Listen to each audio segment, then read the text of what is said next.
যে আগের চাইতে অন্ততপক্ষে 3 গুণ 4 গুণ খারাপ হয়ে গেছে। এই কারণ হলো এই আওয়ামী লীগ জমানাতে 14, 18 ইসে তারা যা কিছু হোক না কেন, সেখানে আপনি দেখেন যে পার্লামেন্টে যারা ছিলেন মোরলেস তাদের একটা কোয়ালিটি ছিল সব দিক থেকে।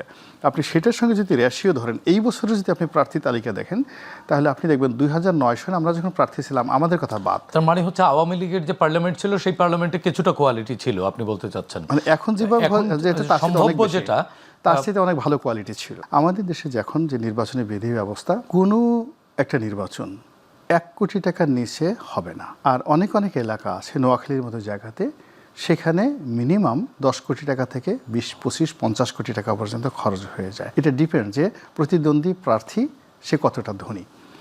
এখন এটা নির্বাচন কমিশনকে অ্যাসুর করতে হবে যে এই যে সে যেন অবাধে টাকা খরচ করতে পারে এবং তার সেই টাকাটা থাকতে হবে। এবং তাকে জিজ্ঞাসা করতে হবে যে আপনার ওই এলাকাতে, আমি জানি যেমন ধরেন আমার যে নির্বাচনী এলাকা, এখানে নির্বাচন করতে 1 কোটি টাকা লাগবে। আর যদি আপনি নোয়াখালীর বেগমগঞ্জ ধরেন, বেগমগঞ্জে নির্বাচন করতে 20 কোটি টাকা লাগবে।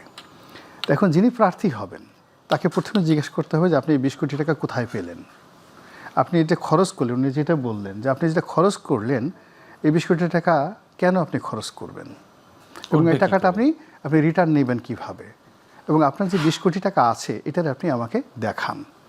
আপনার যদি বৈধ ইনকাম থাকে, 100 কোটি টাকা আপনার ইনকাম ট্যাক্স ফাইলে থাকে, ইভেন 20 কোটি টাকা থাকে, আপনার টাকা আপনি ছেড়ে ফেলে দেন, আপনার কোনো অসুবিধা নাই। কিন্তু আগে আপনি আমাকে বলেন যে আপনার এই নির্বাচনের টাকা আসবে, কিন্তু এখানে না করে সব জায়গা থেকে একটা শুভঙ্করের ফাঁকি। রনি ভাই, তাহলে প্রশ্নটি যে জায়গাটিতে আলোচনায় ছিলাম সেটি হচ্ছে যে আসলে এই যে মানে আপনাদের দুজনের আলোচনায় দেদারসে স্বতন্ত্র প্রার্থীদের মনোনয়ন বাতিল হয়ে গেল, তাহলে কি উৎসব থাকলো? এতে করে কি ভোটের মাঠে কোনো প্রভাব পড়বে? মানে মূলত হলো কি, আসলে যেই লাউ সেই কদু। আগে যেভাবে এই যে রাজনীতির নামে চাঁদাবাজি, মনোনয়ন বিক্রি, দুর্নীতিবাজদের উল্লাস নৃত্য, মন্দ এবং বাজে লোকদের হাতে রাষ্ট্রীয় কাঠামো এবং রাজনীতি চলে যাওয়া, এইবারের এই এত বড় বিপ্লবের পরে আমরা আশা করেছিলাম কিছুটা হলেও পরিবর্তন হবে, কিন্তু অবস্থা হলো যে আগের চাইতে অন্ততপক্ষে 3 গুণ 4 গুণ খারাপ হয়ে গেছে। এর কারণ হলো সেই আওয়ামী লীগ জমানাতে 14, 18 ইসে তারা যা কিছু হোক না কেন, সেখানে আপনি দেখেন যে পার্লামেন্টে যারা ছিলেন মোরলেস তাদের একটা কোয়ালিটি ছিল সব দিক থেকে।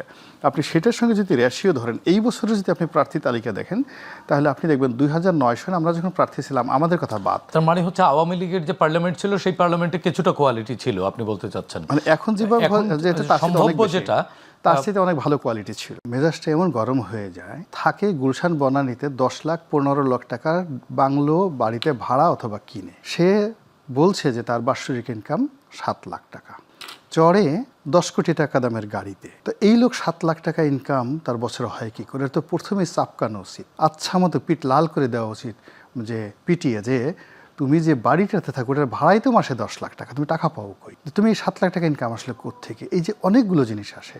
আবার একজন লোক সরকারি একটা চাকরি করত, তো সরকারি একটা চাকরি করত কি ছিল, একজন টিওনো পর্যায়ের কর্মকর্তা ছিল।